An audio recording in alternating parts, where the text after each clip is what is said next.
If you're a fan of invention, innovation, perseverance, and practical application for your golf game, you'll want to stay with us for the next few moments as we introduce you to the man who created and continues to live the life singing the praises of the Orange Whip Trainer. Straight ahead.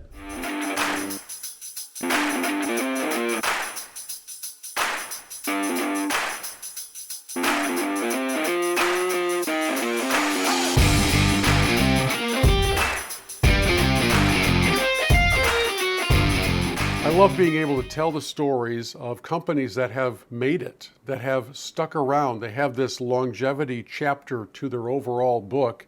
And I remember back in, I don't know, 2008 or 9, meeting the gentleman we're about to talk with here on the program because this bizarre looking thing called the Orange Whip was being introduced at the PGA Merchandise Show in Orlando. And a very energetic guy with a vision by the name of Jim Hackenberg was there. And we shook hands. I think, Jim, I might have come home with one at the show because I know you were handing out samples like crazy.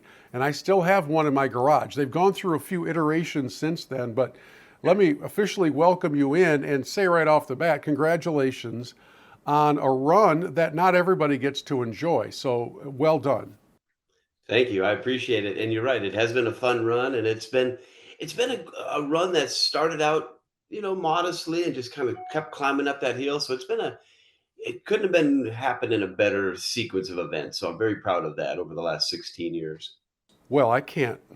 I could probably list, if you gave me some time and some help, the various product innovations and inventors that I've met over the years at the show who are no longer part of the golf world because they didn't have a very good idea, right? And you've seen it too. You've met in the new product showcase, you've met these folks.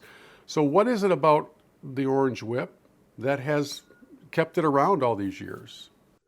Well, the main aspect to it is it promotes and teaches rhythm and balance. And every golfer needs rhythm and balance. I don't care if you're a tour player or a raw beginner. So, what I provide is a device that you can swing back and forth, find your own rhythm, your own balance, and let it become a natural movement for you. So that's what I think the longevity is it's essential for every golfer, and the more we can share that with people and explain it to them, it's helpful for me because then they understand it, then they use it, and then they love it. Okay, so take me back to the beginning. Where did the idea come from? So, as a young man, I tried to make it on the PGA Tour. I played college golf. I was actually a walk-on to the 1988 Arizona State golf team that Phil Mickelson was a freshman. He was just coming in, and I was a walk-on. And I got to know Phil and got to know all the guys on that ASU golf team. And it was a great experience, but they were tremendous. They were so good. It was hard to break into that top five. So I eventually, after a year and a half, transferred to Oregon State and finished my Pac-10 golf up there. Then many years of trying to play the mini tours, you're always searching for something. You're always searching for the answer and working on it. And I was a very technical minded guy, reading books, talking to everybody. So I became very technical. And I believe it almost impeded my progress. It made it more difficult. Well, I did make it as a player, but then started to become a teacher. And I'd use a lot of these technical mindsets for teaching. But even that was impeding some of their progress. It wasn't until I had the opportunity to caddy for a good friend of mine on the PGA Tour. His name was Patrick Moore. He was the leading money winner in the 2002 Nationwide Tour, and then he got on in '03, and that's when I joined him. Well, being with him on the range every day for hours and hours, you start to recognize that there's a lot of guys out there who aren't very technical, and they have this beautiful rhythm that looks like they're swinging a ball on the end of a chain. And I thought, boy, that looks easy. I wonder if I could figure out how to replicate that feeling, that sensation, that idea. So I thought about it over and over and over, thousands of hours, let's say.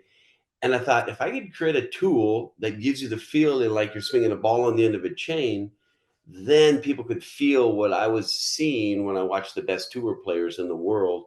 Now, with the chain concept, I quickly learned that wasn't safe, or it was very dangerous because once you get it back to here, it's going to wrap around your neck. Sure. So I went to a fishing rod concept after that. but Okay. the mentality always stayed the same, and the more I experimented with this device, the more I was like, "This is actually the feeling that I'm trying to get to other people." So, it was the evolution of me trying to get better, and then me as a teacher trying to get better, but then recognizing that there is an easier way, and it's much more athletic and much more attainable than too much control in your golf swing. So, how much grief did you take for putting an orange on the end of a stick? A little bit, but, it's funny, it took me a while to decide on the color, although I was always a fan of the color orange. I graduated from Oregon State, their orange and black are their colors. But I needed it to be a bright, vibrant color because I knew when you swing it back and forth in front of you, it creates a tracer path, something you can see visually where the arc or the path of that ball is going. And that to me was very important. Now, I had many choices of colors, but how I chose orange and the name Orange Whip is it's very simple. I was at home. I had all these different ideas of what I was going to call the product. Many were scientific names, but none were interesting. And I was watching the Blues Brothers movie, and at the very end of the Blues Brothers, John Candy is about to arrest the Blues Brothers, and they're at a location where there is a bar slash stage where they were going to play. The server comes over and she points to John Candy and she goes, "Can I get you a drink?" And he looks at his one of the other cops. He says, orange whip, 3 orange whips." That's where it all came from. That all came from that scene in that movie. And I go, wait a second, that's a perfect name because I could make the ball in color orange. It's actually the same weight as an actual orange. And it's a whipping motion. It's all about that whipping Yeah. motion. And I go, that is the perfect name. So from that moment on, it was never going back to another. Okay, so how many iterations of the Orange Whip have there been from the one I first saw 16 years ago to the one that I'm holding in my hands right now? So that would there's probably been three, because the one you might even saw may even had a cue ball on the counterweight end, which is Yeah. actually a cue ball company. And so it may have had that one, but I'd say three. But if you go even before the first one I had, there was probably 8 or 10 Yeah. that I did in the shed, at my teaching position up in Martha's Vineyard. I had a shed slash workshop that I could make these things. And I had at least 10. And it's funny because I still have a number of them, and I have like a rifle rack in my house, but it's all my original orange whips, all the different versions of here's the first one, here's the second one, here's the third one. And I'm very proud of that because they all work and swing very well, but they look like I made them in a shack. Well, I'm fascinated by the journey. Let me quickly pop in and remind our audience that we have a special promo code for you. You can find it in the notes below. That if you want to dip your toes into the world of the Orange Whip, and hopefully by the time we finish our conversation, you'll really want to do that. But we can save you a few bucks. So use the promo code MGL25. Meanwhile, as we look back at the origin story of all of this, is there anything that you look back at now as a veteran entrepreneur and innovator that you just kind of shake your head at and laugh about from back in the early days that you would have done differently if you were hitting the reset button? Well, probably, yeah, probably a number of things, but the one thing I would say, I was always cautious and I was always slowly moving into things. I'm not an all in, throw it all in and gamble. Although me taking this jump to try this was in that regard that, but in a conservative kind of a level way. But looking back, the one thing that I kind of shake my head at was my first year at the PGA show in January of '08. I had two friends who were going to come help me work the PGA show because there's the demo day Yep. and then there's 3 days of the show. Well, unfortunately, both of those guys bailed the week before because they had other commitments they couldn't get out of. So I did the 4 days of the show by myself, Oh my goodness. introducing a brand new product and all day swinging it. And it was exhausting. It was difficult. But I left that show and I remember driving back to South Carolina going, I think it's going to go. I think this is going to happen because I had such good feedback and such good response to the feeling that people had while swinging it. So having a more staffed or a better staffed Yeah, situation than we can I hope would for. say so. You must have come home sore from swinging and hoarse from all the talking that you did. And I remember, 100%. Jim, you probably don't remember this, but probably 10 years ago, we did an update video feature shoot at the PGA show, and one of your staff was in the background swinging, and he thought he needed to swing the entire interview. We needed like 30 seconds of somebody swinging.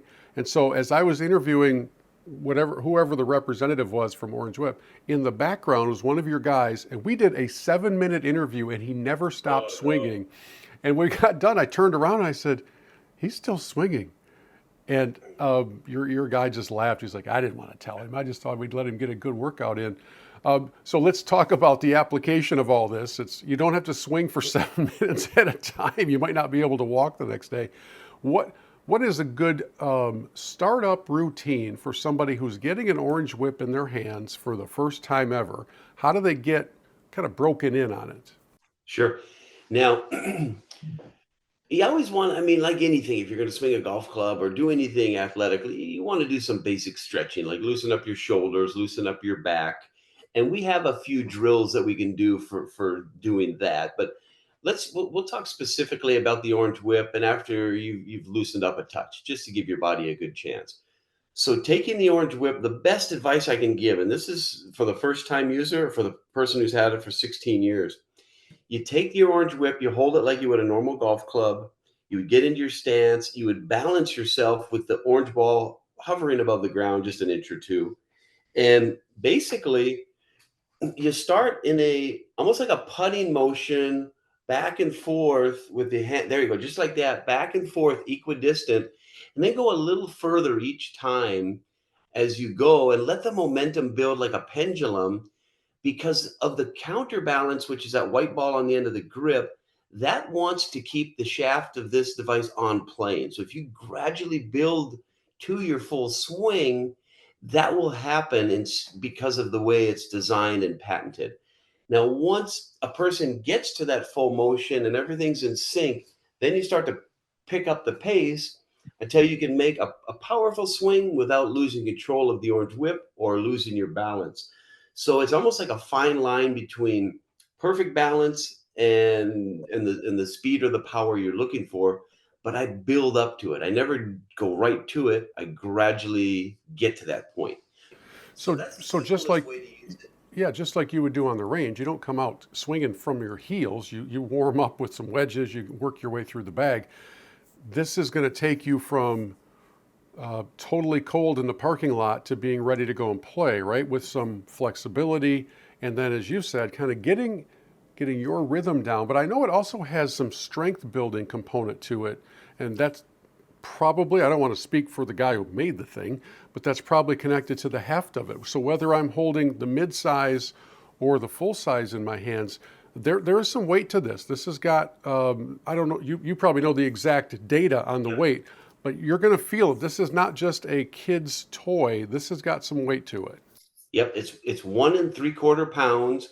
It is twice as heavy as a typical golf club, and because of that extra weight, when you're swinging it, it's help carrying you back and through, which is keeping your arms synchronized with your body, but it's also stretching your back and allowing yourself to turn back and then all the way through.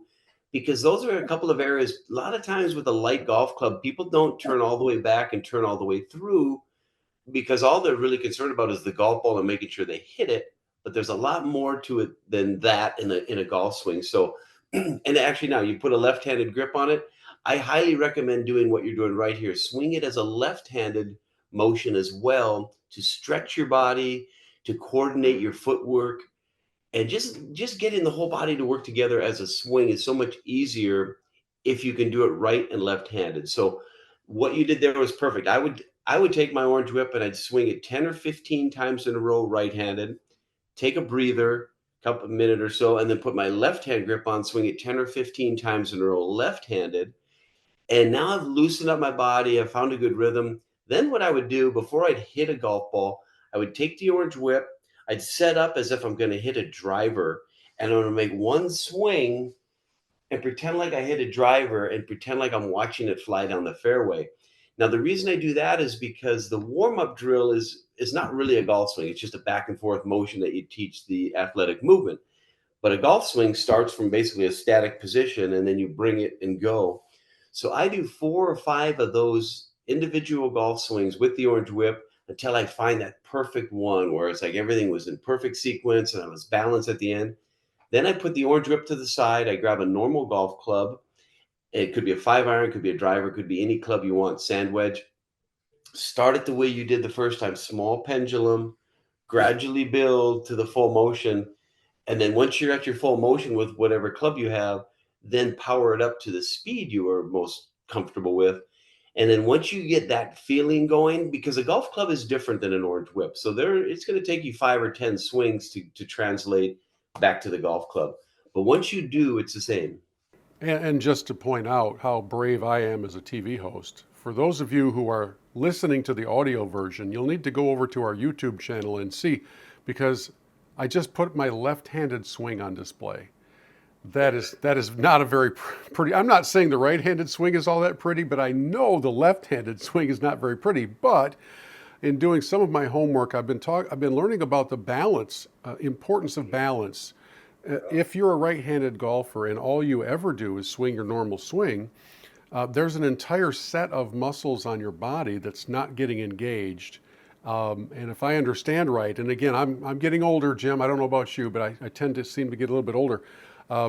I need to get all of my muscles in my core engaged in a golf swing, and I can sometimes forget about the left side playing a role in my right-handed swing, right? So I know there's a lot of science and physiology behind that.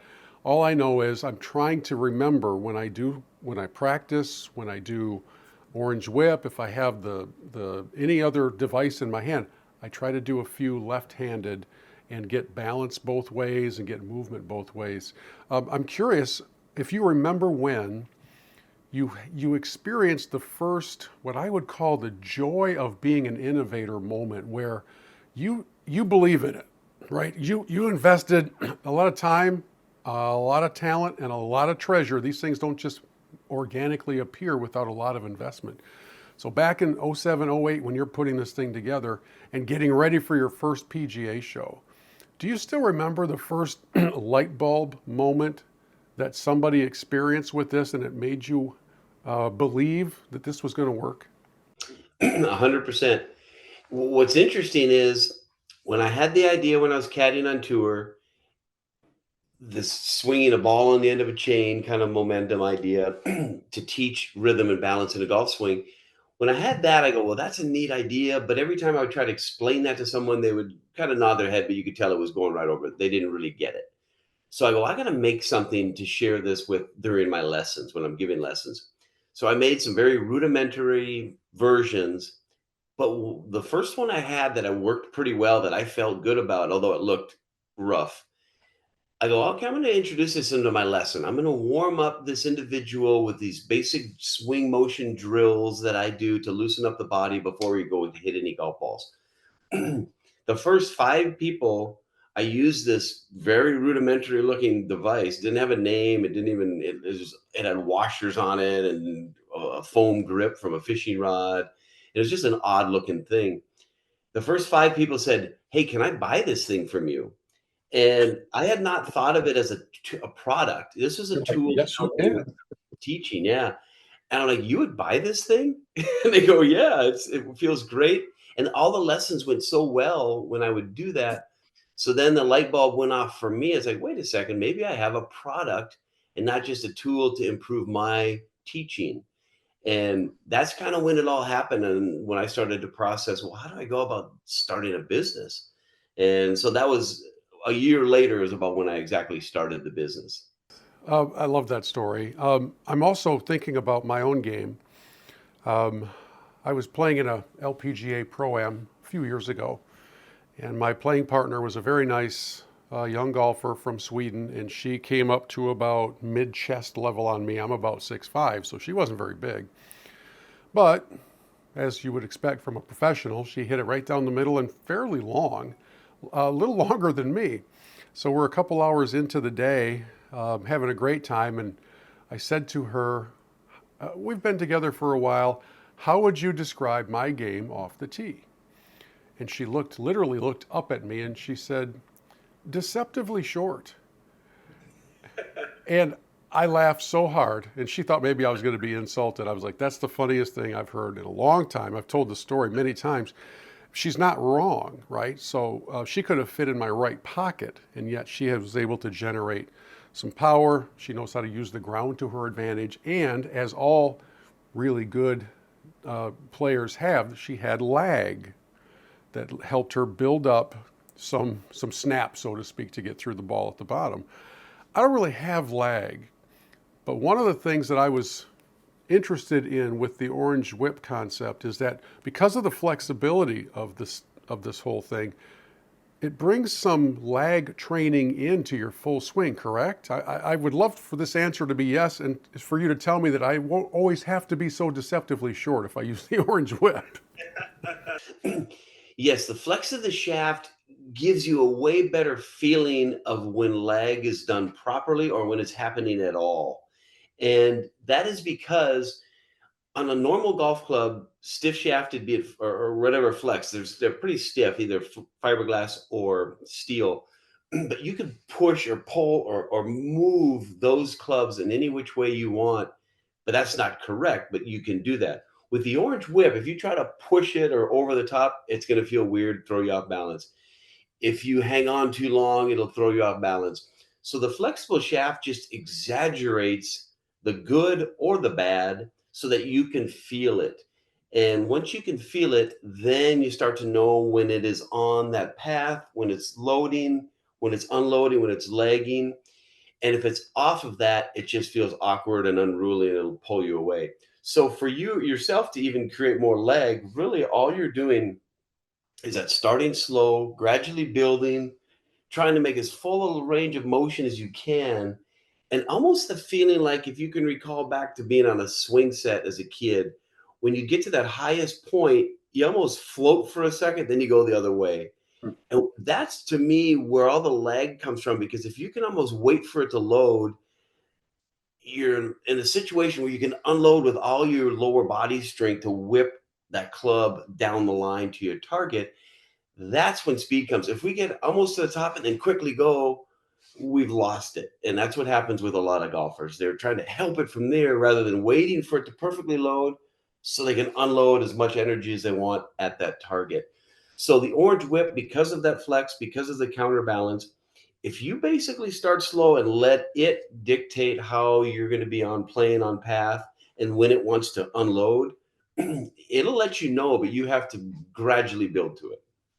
I have the full size and the mid size. I'm assuming they do the same thing, but one is for people with maybe not as tall of ceilings, right? This is to use indoors, and you can be in the living room, bedroom, dining room, or out in the garage or outside. But is that the primary difference? Is just simply length? Yes, those two that you have, I believe every golfer needs one of those two. And the weights are the same on both. The shafts are the same. The only difference is the one with the gold counterweight is 4 inches shorter. We cut 4 inches of the fiberglass shaft off. And other than that, they are exactly the same. But there's a couple of things, and this is a great question. You're 6'5". Um, so obviously, we're going to think the longer one would be the ideal, perfect one for you, and probably would be. And somebody who's 5'8" or below should be in the mid-size. But here's a question I ask. So height is definitely a factor and something I'll think about immediately. But as I get to talking to them, and if they're developed golfers who have played for a while, if I've got a guy your height, but you hook it like crazy, like you drop it so far and you hit a 40-yard hook, I probably don't want you to have the longer one because it'll actually flatten you out more and take you more to the inside, and then you would hook it maybe more. So for Interesting. a guy who hooks it, especially and even if they're tall, I'd get them in the mid-size because it's going to fit their golf swing further. Now on the flip side, I really designed the long one for the over-the-top slicer guy, the higher handicap slicer guy. But if somebody's 5'6" or 7" and they're way over the top slice, I'm going to still see if they can swing that full one because it's going to help them drop it in, let it lag behind, and whip out to the inside out path. So height is your first look, but what kind of shot they're trying to get away from is another insight. So what I do at consumer shows, or if I'm with the person, we will swing them both. I start with the mid-size and then I go to the longer version, and then we just go back and forth, and almost immediately we know which one that they like Hmm. or feels better for them. Um, How many of these things have you sold over the years? Do you have a ballpark number? I'm just blown Yeah, away. it's about 800,000 units. wow.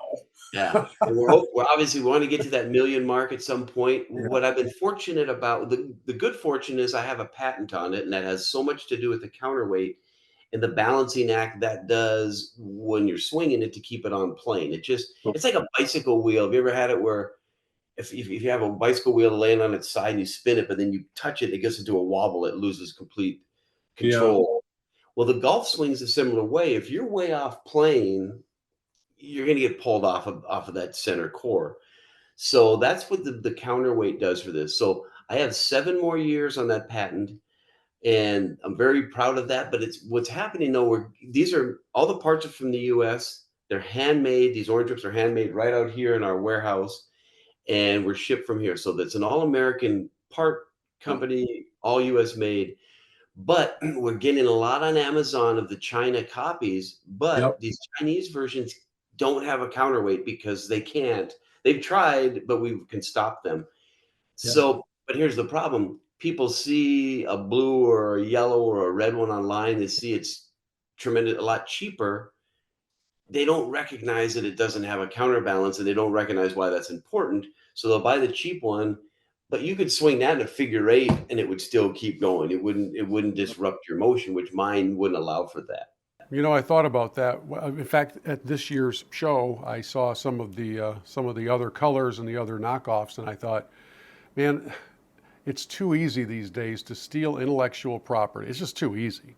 Yeah. And I don't know that it always comes from overseas. I think sometimes there are some lazy American, we'll use air quotes around entrepreneurs, because I don't believe you're an Yeah. entrepreneur if all you do is exist to steal ideas. An Yeah. entrepreneur comes up That's with them true. for yourself. And I'm glad you pointed out the differences. Now, I'm not going to pin you down on a price point, because I know that there are specials that run, and who knows when somebody's going to watch this interview or listen to the podcast. But in a general ballpark, just kind of a average down the middle of the road, not sales time of year, what's retail on the Orange Whip?